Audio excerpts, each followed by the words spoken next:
ये कॉन्वेंट की है जहाँ बहुत सारी नन्स रहती है। इन नन्स को यहाँ मर्द के नाम पर सिर्फ एक बुरा माली देखने को मिलता है जिसे बिल्कुल भी पसंद नहीं करती। फिर यहाँ एक जवान लड़की की एंट्री होती है जो इन नन्स की सूखी गुफाओं में पानी का फव्वारा चलाता है। कहानी की शुरुआत सिस्टर फर्नांडा से होती है जो कि एक गधे को लेकर कॉन्वेंट के अंदर आ रही होती है। तभी उसे सिस्टर जेनेवरा मिलती है जो उसे पूछती है कि तुम कल रात कहाँ थी। इस पर फर्नांडा उसे बताती है कि मैं इसे पकड़ने के लिए इसके पीछे गई थी। सिस्टर जेनेवरा कहती है कि यह हर रोज कैसे भाग जाता है, मैंने तो कल रात सभी गेट चेक किए थे। तभी माली को वहां से गुजर रहा होता है। वो उन दोनों सिस्टर्स को गुड मॉर्निंग बोलता है। ये सुन वो दोनों उस पर पलट जाती है और उसे भला बुरा कहने लगती है। माली तुरंत वहां से पतली गली पकड़ लेता है। अब यहाँ दोपहर की प्रेयर होती है जिसमें सिस्टर मारिया जो कि यहाँ की मदर सुपीरियर है और फादर तमासो को दिखाया जाता है। ये दोनों इस चर्च की देखरेख करते हैं। अगले सीन में हमें सिस्टर अलेक्जेंड्रा दिखाई देती है जो कि अपने बिस्तर पर चुपचाप बैठी कुछ सोच रही थी। दरअसल वह चर्च की इस नीरस जिंदगी से परेशान हो चुकी थी और उसे बाहर जाकर जेसीबी खुदाई देखनी थी। अगली सुबह अलेक्जेंड्रा के पापा उसे मिलने आते हैं जो उसे बताते हैं कि उसके लिए लड़का नहीं मिल रहा, जो मिल रहे हैं वह बहुत ज्यादा दहेज मांग रहे हैं। यह सुन अलेक्जेंड्रा उन्हें कहती है कि आप चर्च को डोनेशन कम देकर मेरे दहेज के लिए पैसे जोड़ सकते हैं। ऐसा करने पर आपके पैसे पूरे हो जाएंगे। पर उसके पिता इसके लिए साफ मना कर देते हैं क्योंकि ये उनकी नाक का सवाल था। अगले दिन वह तीनों सिस्टर्स बुने हुए कपड़े लेकर जा रही होती है। रास्ते में उन्हें फिर से माली लूल्को मिल जाता है जो कि उन्हें देखकर मुस्कुरा रहा होता है। ये देख उन तीनों का पारा गर्म हो जाता है। वो तीनों मिलकर लूल्को की अच्छी तरह पिटाई करती है। अब फादर तमासो को दिखाया जाता है जो कि सिस्टर अलेक्जेंड्रा के बुने कपड़ों को बाजार में बेचने के लिए निकल पड़ता है। तभी रास्ते में माली मिल जाता है जो कि यह काम छोड़कर जा रहा था क्योंकि वो उन तीनों सिस्टर्स से परेशान हो चुका था और इस बार तो उन्होंने उसे पीट भी दिया था। फादर उसे समझाने की कोशिश करते हैं और उनकी ओर से माफी भी मांगते हैं। वह उनकी एक नहीं सुनता और वहां से चला जाता है। अगले सीन में हम लॉर्ड ब्रूनो को देखते हैं जो कि अपनी बीवी फ्रांसिस्का के साथ डिनर कर रहा होता है। ब्रूनो अपनी पत्नी को युद्ध में दुश्मनों के प्रति रणनीति के बारे में बता रहा होता है और फ्रांसिस्का तो अपने पास खड़े एक नौकर मसीतो को भाव दे रही होती है। नौकर भी कम नहीं होता, वह भी फुल रिएक्शन दे रहा होता है। अब रात को पलंग तोड़ने के बाद दोनों एक दूसरे से बातें कर रहे होते हैं जहाँ फ्रांसिस्का उसे बताती है कि मेरा पति एकदम बेवकूफ है और पलंग तोड़ना तो दूर की बात, उससे पलंग हिलता भी नहीं है और तुम्हारा पप्पू लाजवाब है। ये सुन मसीतो एक और राउंड मारने के लिए कहता है और अपनी गन लोड करता है। उतने में लॉर्ड ब्रूनो वहां आ जाता है। ब्रूनो के पैरों की आवाज सुन मसीतो वहां से नोदो गिरा हो जाता है जिससे ब्रूनो को उसका चेहरा नहीं दिखाई देता और वो उसकी सैनिक वाली ड्रेस देख लेता है। ब्रूनो उसके पीछे सीधा सैनिकों के सोने वाले रूम में पहुंच जाता है जहाँ मसीतो सोने का नाटक करता है। ब्रूनो बहुत चालाक होता है, वह सभी के दिल की धड़कनें चेक करता है। मसीतो की बारी आती है और वो पकड़ा जाता है क्योंकि वो अभी अभी दौड़ कर आया था जिससे उसकी दिल की धड़कन काफी तेज होती है। अब अंधेरा होने के कारण वो उसकी शक्ल नहीं देख पाता तो ब्रूनो उसके आगे के बाल काट कर ले जाता है ताकि सुबह वो उसे पहचान सके। ब्रूनो के जाते ही मसीतो उड़ता है और अपने सारे साथियों के आगे के बाल काट देता है ताकि वैसे भी दिखने में एक जैसे लगे। अगली सुबह ब्रूनो उस गद्दार नौकर को ढूंढने आता है पर सभी नौकरों के बाल कटे होने के कारण वह उसे पकड़ नहीं पाता। अब अगले दिन मसीतो अपना काम कर रहा होता है। तभी ब्रूनो की बीवी अपनी प्यास बुझाने के लिए उसके पीछे आती है और खुले में ही उसे पकड़ लेती है और उसके साथ चुम्मा चाटी करने लगती है। यह नजारा ऊपर खुला ब्रूनो देख रहा होता है। ब्रूनो को देख मसीतो की हवा निकल जाती है और वो वहां से जंगल की तरफ भागता है। ब्रूनो के दो नालायक सैनिक उसका पीछा करते हैं पर मसीतो उनके हाथ से निकल जाता है। भागते भागते जंगल में मसीतो की मुलाकात फादर तमासो से होती है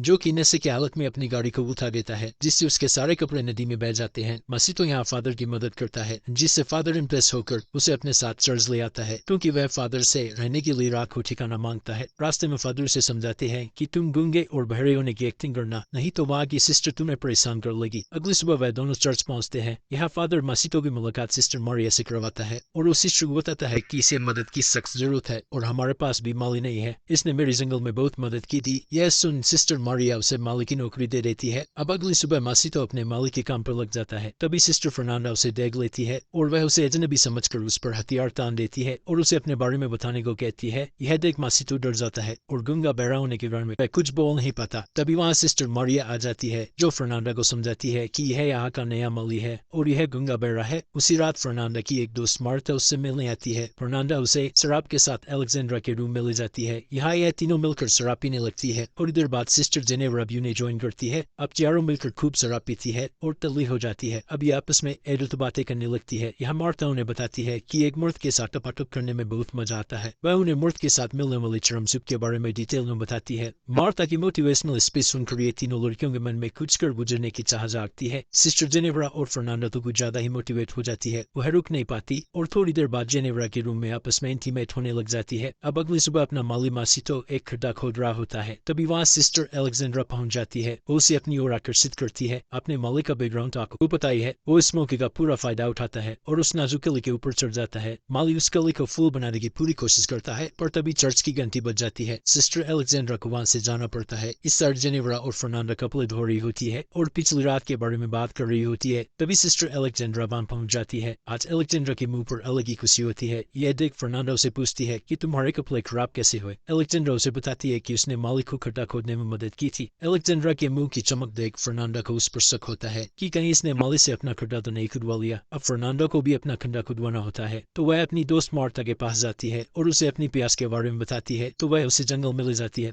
वो दोनों बेलेडोना की एक दवाई तैयार करते हैं जिसकी खुशबू से मर्द मोहित हो जाते हैं। अब मार्था इस दवा की कुछ बूंदे फर्नांडो की आंखों में डालती है। इसी के साथ मार्था यह भी बताती है कि इसे मुंह से दूर रखना, नहीं तो इससे बहुत भयानक नशा होता है। दूर से जेनेवरा यह सब देख रही होती है। यह सब प्रोसेस करने के बाद वो दोनों मासितो के रूम में जाती है। माली मासितो अपना काम कर रहा होता है। उन दोनों औरतों को देख वह घबरा जाता है। अब फर्नांडो एक चाकू उसकी गर्दन पर रखती है और कार्यक्रम शुरू करती है। वो दोनों अपनी प्यास शांत करने के लिए काले पानी के पाइप को अपने मुंह में ले लेती है और उसे खुदाई करने के लिए तैयार करती है। इसके बाद हमें जेसीबी की जबरदस्त खुदाई देखने को मिलती है। अपना काम पूरा होते ही वह दोनों वहां से निकल जाती है। निकलते टाइम उन्हें जेनेवरा मिल जाती है। वह उन्हें पूछती है तुम दोनों यहाँ क्या कर रही थी, पर वो दोनों उसकी बातों को टाल कर वहां से चली जाती है। फर्नांडो के इस बर्ताव से जेनेवरा बहुत हर्ट होती है। अगली सुबह एक बिशप उस चर्च की जांच करने और वहां का हिसाब किताब देखने के लिए आता है। यह बिशप पद में फादर और सिस्टर मारिया से ऊपर होता है। वह दोनों उसका स्वागत करने के लिए गेट पर आते हैं। अब मौका मिलते ही मेसितो एलेक्जेंड्रा के रूम में आ जाता है और बीच में रुकी खुदाई को फिर से चालू करता है। तभी इस रूम में एक बूढ़ी नन आ जाती है। उस नन को देखते ही मसीतो के मुंह से आवाज निकल जाती है। यह देख एलेक्जेंड्रा भी चौंक जाती है। वह तुरंत उठकर अपनी सीट पर बैठ जाती है। उन दोनों की किस्मत अच्छी होती है कि वह बहरी नन सीधा अपनी सीट पर जाकर बैठती है और इस साइड नहीं देखती। तभी वहाँ बिशप और मारिया भी आ जाती है। मसीतो यहाँ बाल बाल बसता है। वो उनके जाने तक बेड के नीचे ही छुपा रहता है। उन दोनों के जाते ही मसीतो उसी खिड़की से वापस चला जाता है। इस साइड सिस्टर जेनेवरा भी बेलेडोना की दवाई बना लेती है, पर उसे इसका यूज पता नहीं होता, इसलिए वह उसे आंखों में डालने के बजाय पी लेती है, जिसका नशा उसे उसी वक्त चढ़ने लगता है और उसका सर चकराने लगता है। फिर वह अपने हाथ पर एक कट लगाती है और उससे निकलने वाला खून अपने गालों पर लगा लेती है ताकि वह भी फर्नांडो की तरह खूबसूरत दिख सके। अब एलेक्जेंड्रा मसीतो के रूम में जाती है और उससे पूछती है कि तुमने मुझसे झूठ क्यों बोला कि तुम गूंगे बहरे हो। इतने में वहाँ जेनेवरा आ जाती है। उसे वहां था देख मसीतो सो जाता है और एलेक्जेंड्रा एक कोने में जाकर छुप जाती है। जेनेवरा आते ही सोते हुए मसीतो के ऊपर चढ़ जाती है और उसे अजीब तरीके से चाटने लगती है। तभी जेनेवरा को फर्नांडो की आवाज सुनाई देती है। उसे आता देख जेनेवरा भी उसी कोने में छुप जाती है। वहीं पर एलेक्जेंड्रा भी होती है। जेनेवरा उसे देख चौंक जाती है। अब वह दोनों छुप कर फर्नांडो को देखती है, जो कि मसीतो को चाकू दिखाकर किडनैप कर लेती है और उसे जंगल की तरफ ले जाती है। अब वह दोनों लड़कियां मसीतो और फर्नांडो का पीछा करती है। फर्नांडो मसीतो को गहरे जंगल में ले जाती है। उसका पीछा करते करते रात हो जाती है। जंगल का माहौल देखकर एलेक्जेंड्रा के तो होश ही उड़ जाते हैं, क्योंकि जंगल में बहुत सारी औरतें आग जलाकर उसके चारों ओर नंगा नाच कर रही थी और पास ही में बंधा हुआ था हमारा माली मसीतो, जिसकी अभी बलि दी जाने वाली थी। यह सभी औरतें डायने होती है। इन सभी औरतों को नाचता देख जेनेवरा का भी मन करता है और वह भी उनके साथ नाचने के लिए चली जाती है। वो अपने सारे कपड़े उतार देती है और नाचने लगती है। जेनेवरा को देख वहाँ की सभी औरतें भाग जाती है। मार्था उसे समझाने के लिए आती है और उसे यहाँ से जाने के लिए कहती है। इस पर जेनेवरा और मार्था के बीच हाथापाई हो जाती है। यहाँ जेनेवरा मार्था को लकड़ी से मारकर बेहोश कर देती है। अब एलेक्जेंड्रा फर्नांडो को रोकती है और मसीतो को उससे छुड़ा लेती है। तब तक जेनेवरा उस गते को लेकर चेस्ट पहुंच जाती है और जोर जोर से शोर करती है कि फर्नांडो एक डायन है। तभी भी सब वहां आ जाता है। वह जेनेवरा को इस हालत में देख सिस्टर मारिया को बुलाता है। सिस्टर मारिया के रूम से सिस्टर मारिया के साथ फादर मसीतो भी निकलते हैं। यह देख बिशप का दिमाग और खराब हो जाता है। अब सुबह होती है और बिशप सभी को अपनी अपनी सजा सुनाते हैं, जिसमें फादर दमासो को एक मॉन्क मंदिर भेज दिया जाता है